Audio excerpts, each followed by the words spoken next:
4800 మంది ఉద్యోగులకు Microsoft shock.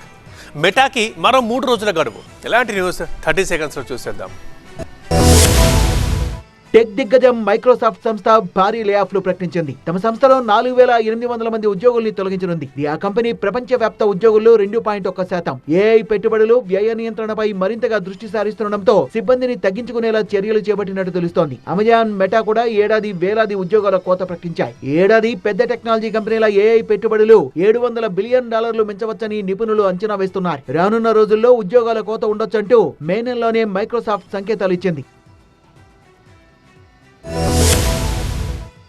WhatsApp user name feature పై వివరణ ఇవ్వాలని మెటాకు కేంద్ర ప్రభుత్వం ఇటీవల నోటీసులు జారీ చేసింది. ఆ గడువు ముగియడంతో కేంద్రం కాస్త ఊరట కల్పించింది. నోటీసులపై సమాధానం ఇచ్చేందుకు మరో 3 రోజుల పాటు అదనపు సమయం ఇచ్చింది. దీనిపై సంప్రదింపులు పూర్తయ్యేంత వరకు యూజర్ నేమ్ ఫీచర్ ను భారత్ లో అందుబాటులోకి తీసుకురాబోమని వాట్సాప్ కేంద్రానికి తెలిపింది. ఫోన్ నెంబర్ ప్రైవసీని కాపాడుతూ యూజర్ నేమ్ ఆప్షన్ ను వాట్సాప్ ప్రవేశపెట్టింది. ఈ ఫీచర్ వల్ల నకిలీ యూజర్ నేమ్ సృష్టించి ప్రజల్ని మోసం చేసే ప్రమాదం ఉందనే ఆందోళనలు వ్యక్తమయ్యాయి.